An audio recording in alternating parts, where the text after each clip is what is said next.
All right, follow up from Elena.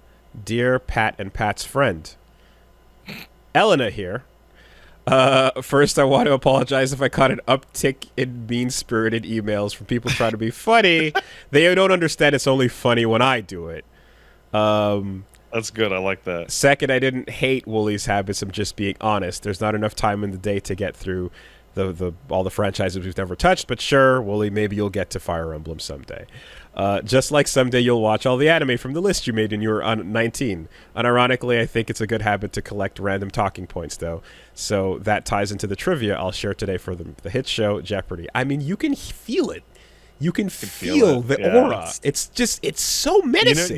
You know what I can feel? I can feel like do or tap tap tap, write the email out, and then like they sit there and they look at it and they're like, no, I have to rephrase this whole thing because it's coming off real mean. Even in the back down, it's still the most condescending shit ever. This is wild. I love it. Condescend away, please. Do you know the secret to being good at Jeopardy? You see, writers have to balance the difficulty in game shows in ways that most people might not think about. If the questions are too easy, it's not as impressive when people win. Plus, the companies have to pay out more. But if the game show's too hard, the audience feels stupid and loses interest. Jeopardy found probably the best solution to this problem early on. Extremely wide varieties of question categories. Jeopardy questions are specifically written so that any expert in a specific category can easily answer at least some of them, but no one's an expert at everything. Everyone's an expert at something. So this method takes the viewers this method makes it more likely for viewers at home to be able to answer the questions from time to time if they involve something that they specialize in, while also presenting a challenge for doing this consistently. That's the secret to being good at Jeopardy. That's why the secret to being good at Jeopardy is to learn the most basic entry-level knowledge about as many subjects as possible. Unless you're Ken Jennings. You just know everything. This is also the secret to being a good commentator. You can't know everything that'll get brought up around you, but if you learn at least one interesting tidbit about everything you can think of, you'll always be prepared to at least say something interesting to your listeners who, statistically speaking, know even less than you. Woolie might not have much to say in an actual serious conversation about Sailor Moon or Kingdom Hearts or Sonic games that are released after 2001, but as long as he can reach into his pocket and pull out a unicorn or a parking lot or Blaze the Cat, he's set for life. And that keeps him in the conversation of going when there's nothing new to contribute. And it might also lead to some fun running jokes or bits and trivia listeners might not know yet. Of course, the one downside to this method is you might sometimes look like a misinformed jackass when the actual experts are in the chat. But that's okay, because everyone's an expert at something, but no one's an expert at everything. As soon as the conversation turns to something else, those same experts don't know shit about the other 90% of the episode and suddenly go quiet. They then get to feel smug for calling you out and then go to bed knowing that it takes the collective knowledge of hundreds of people to consistently outsmart you so everyone wins. I call this method Jeopardy knowledge, and it's a genuine skill that more people should learn. It's not easy to pull off consistently, but if you can manage to always pull things out of your ass for things you've never even watched or played, I think you're doing a good job. Thanks, Sailor Moon one felt, I feel so targeted. Hey, Woolie, did you know that in Sailor Moon, Chibi Moon fucked a unicorn that one time? Sure did. I know that. And then everybody who rolls their eyes at it goes, yes, we know, whatever. Insert your franchise, insert the one meme, insert the thing, right? Be it Fate in the English dub. Or Tuhu or... Actually, no, hold on. For Fate, we don't make any attempt at all. Fate is like unique in that we have made like 0 attempts to know anything about it. Like the vast majority of my knowledge of Fate comes from that time on TikTok. I saw somebody make a fucking fan cam of a Berserker man to that Lil Nas X song with the Katy Perry remix. I mean, fighting that blonde lady. But the truth is that I have more perspective on Fate than I even think I do at times, because coming from the early Tsukihime Melty Blood angle into the Fate Stay Night thing, and then the Saber, and then the King Arthur bit, and then as it went on, people I have known, yes, I've seen the clip of the weird planet birth. And yes, I've seen the people die when they're killed. And yes, I've heard Yeah. that has a proper explanation. And you meme that every time. And yes, I've seen the thing about you can turn into the black guy, but you can turn into the even blacker guy when you're a little Japanese boy. And yada yada. But by this point, there's enough pieces floating around that it kind of has come together in a bit where it's like, oh, okay, so no, I'm actually surprisingly aware of the fight for the Holy Grail and the champions that have to be chosen throughout history and the reasons that people have to hide their names so that their weaknesses are not exposed, and that the secret of finding out that weakness leads to a lot of people leads to the bracket of the tournament going the way it does, and that there's characters that I would fucking love. For example, the character who is not in fact a mage, because mages look down on all the regular people, but a human who's just gotten really good at mage killing, and that can be the twist in the works and stuff. Hold on a second.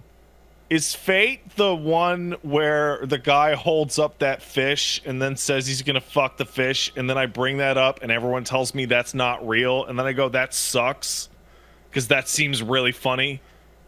I don't know. Is that the one? I don't know. You know. No, that's Code Gas. Code Gaius, sure. Code Gas. Okay. And then, yeah, but that's it. And then there's sucks. the multiple That'd be Fate really series funny. that all represent the different endings of the original. And then there's F-Go, which, Grand Order, nobody really knows what's going on. So yeah. The osmosis is strong. You sit here and you let the photosynthesis bleed in for a long time, and you get way more of a context than you'd think. But anyways. Hey man, did you know that if you sprint as hard as you can for 7 minutes straight, that's all the exercise you need a week? I heard that somewhere. I can't remember where. Do I have to go pull the article up and paste it again? Do we need to go look at the difference between quick sprints versus endurance versus HIIT, and the science and the study that went into that? Nothing will ever make me not like. You could get a professor of. I posted the goddamn research paper. Medicine in here. And to explain that to me, and I don't care. I'll still laugh every time. That's fine. It's like, it's literally right here. Sometimes you click a random thing on the internet and you read it and you go, huh. And then sometimes you recite that thing. Or even worse, before the internet, people would tell you things, and then you'd recite that to someone else. Oh, dude. So, and then nobody says anything afterwards. And then that's the end of that. So this is actually a really important point, and it does bring me to something that I think is fairly interesting that a lot of our audience doesn't know, because they're not old like we are. So like, I do the content creation, I do my stream, and I go, and I'll say something, and what I have said is something I've known my whole life. Yeah. And was debunked 25 years ago as total nonsense. Right. And they go, what the fuck? Why are you so stupid? How do you not know that? I'm like, because my mom told me that when I was 5, and it never came up again. Unlearned. Exactly. It never ever came up again. Dude, and the average person goes through life without anyone ever doing what Elena just described, being there to counterpoint the thing, You guys, for anybody who's hearing that for the first time, by the way, the bit there was not all the exercise you need for a week. It was the difference between doing short sprints for a period of time versus sustained jogging or even more sustained walking. The benefits of the short-term sprint were they would show more on participants. So it's essentially high intensity interval training in on paper. So anyone, a popular commodification of the internet was, let's say 98 to 2000. Okay, let's say 98, okay? Anyone under the age of 25 doesn't understand that adults would just make up bullshit. Your teachers and your parents would just make up a lie on the spot to make it look like they knew what you were asking. And they would just tell you, and then you would tell that to other adults who also didn't know, and would tell you their thing that they made up, and you had no way to check. There was no way to check. Nope. You couldn't check. That's it. You just had to go by whoever you trusted more. And you've been thinking about this lie for longer, so you're more sure of it. Because it's been in your head for a longer period of time. So you must be sure. It has to be true. My dad was adamant that brown cows is where chocolate milk came from. There you go. Yeah, perfect. And he told me that every time we're in a drive and we pass by a fucking brown cow, it's like, those are the chocolate milk cows, Pat. I'm like, ha ha ha. And I was way too old when I learned that was not true. I don't remember how old I was, but I remember I was way too old. Did you know that Marilyn Manson is really Paul, the best friend from the Wonder Years? No, I did not know that. Did you know? Wait, is that even... Wait, I can look that up now. No, shut up. That's a cool trivia for me to say to you while we're standing at the bus stop, and then we never ever look it up or fact check or think about it again. Hey, Wooly, did you enjoy your dinner? You had a nice dinner? Okay, yeah. You're done with dinner. Now, I know it's a hot day outside, but you're going to need to wait at least an hour before you go swimming. God damn it.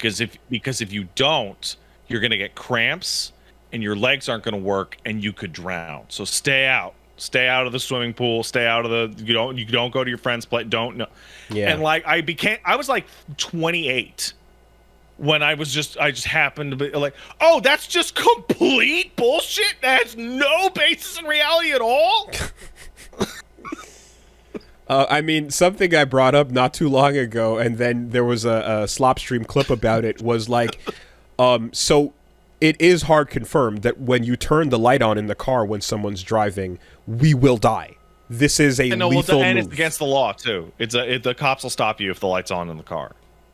But even for 1 second, if you turn the light on for 1 second, the equivalent of a sun will spawn inside of the car, and we are all going to perish immediately. When the light is on in the car, O'Doyle rules style.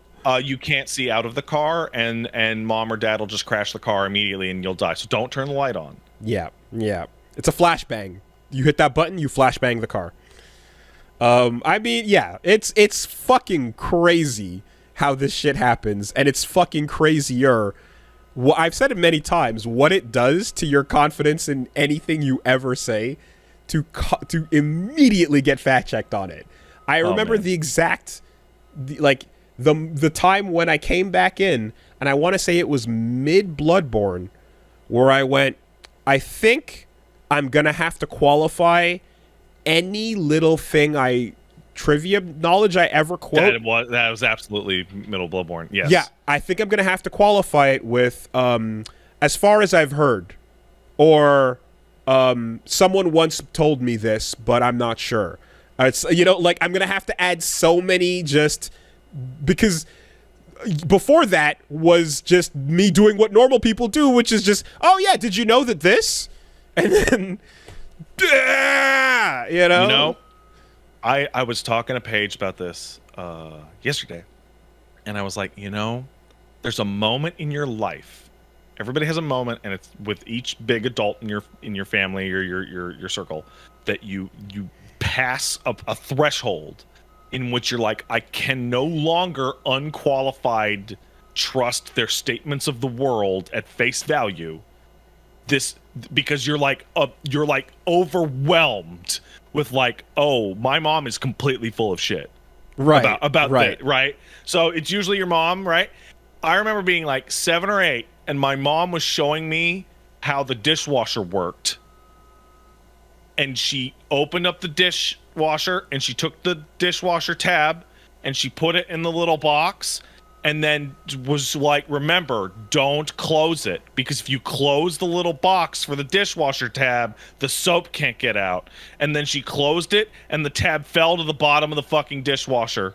And then she washed the dishes, pulled the dishes out, and then washed them all by hand because the dishwasher didn't do a good job. And I was like, they show you closing it on TV in the commercial. What? And she's like, no, if you do that, the soap can't get out. It won't work. And I'm like, no. Is this where some of the dish weird shit comes from? Yes. Oh my God. Do you know how my mom washed dishes? She'd rinse them in the sink, put them in the dishwasher, run it, then pull them out, then wash each by hand, and then somebody had to be on hand to dry every single one. Oh, you never had a chance. You never had a chance. It had to be this way.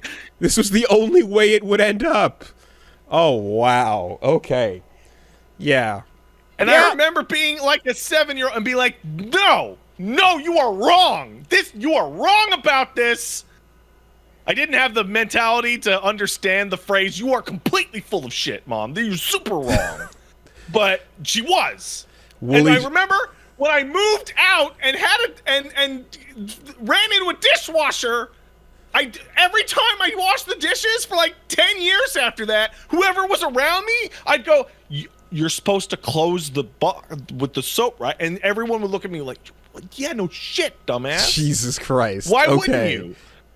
Well, you had the moment of doubt, and that allows you to escape the prison. That's very crucial. If you don't have that moment of doubt, you're trapped forever. You never get to see the other side. You know? Boy.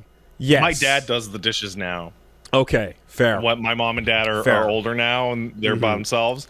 My dad does all the cleanup after the thing, and I'm pretty sure he just uses the dishwasher normal like. Woolie, just embrace being wrong. Shut up. I fucking said. But what? I fucking said God. I thought Godhead was the start of character action like an hour ago. Are you out of your mind?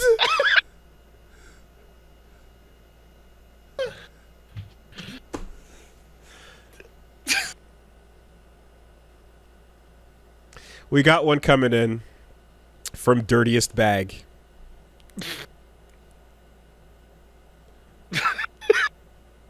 I'm losing it.